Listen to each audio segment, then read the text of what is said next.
the world around us is very rich in terms of information content, and it's complex and it's ever-changing.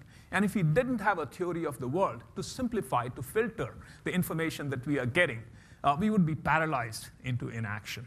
So therefore, there is a reason why all of us, smart people or dumb people, actually have mindsets. Even kids are born, infants are born with mindsets that are programmed by genetics based on past learning. And of course, like theories, mindsets evolve through these S-curves. And again, we know of scientists who are always curious, who are always saying that because I know how the atom works or how electrons work and so on, it isn't the final word. It isn't the final theory, the grand theory of anything. There is always a lot that I don't know. And so it's this curiosity about the world, basically a fundamental belief that the theory that I have is a theory good enough only until I have discovered a better theory. That's what scientists do. And scientists, of course, are looking at the natural world, which isn't changing as rapidly, like physics. It's looking at a natural world that isn't changing a whole lot. But managers, leaders, you're looking at a social world, at an economic world that's changing. And so think about that if even in science, theories must constantly be questioned. How about in business, where in fact our theories, our mindset must be questioned even more? So that's the why I think this whole thing about the concept of mindset is a very important one, not only for leadership in general, but certainly in the context of a global business.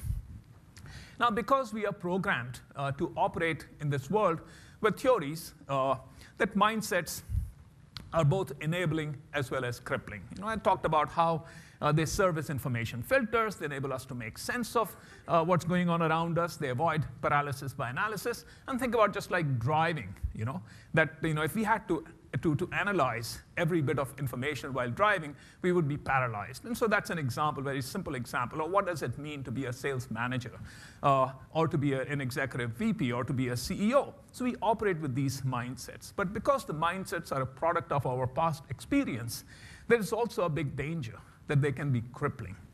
And so the trick really is to how to operate like a scientist who basically is constantly questioning what I believe to be true, to constantly be somewhat ahead of the unfolding reality around us. And I think about just an example of how mindsets in the context of now moving away from people like Harry Warner or Charles Duell, the Office of the Commissioner of Patents, is to look at the world of business.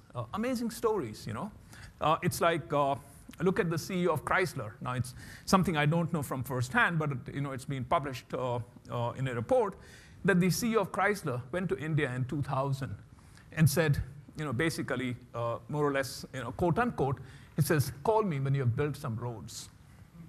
That's 2000. You know what? In predictions, 2015, there might be more cars built in India than in the US. And that's 15 years. What kind of a mindset? Think about, once again, focusing on India, is Jack Welch. So he goes to India in 1986 to see if there is something to sell. Concluded there wasn't actually a market opportunity for General Electric back in 1986. But what he did see was that there were a lot of bright people. But actually, those bright people were being underutilized. And he therefore said, hey, maybe we can actually put some software development in India. And it was, in fact, GE, not companies like Infosys or Tata Consulting or others, that in many ways really kick-started the globalization and the emergence and the growth of India's IT industry. So Jack Welch saw something that wasn't obvious. He saw the future, whereas the Chrysler CEO in 2000, if the story is true, what he was seeing was the present and the past. So the challenge for us is how can we be somewhat ahead, at least a few years ahead of the reality that seems to be obvious.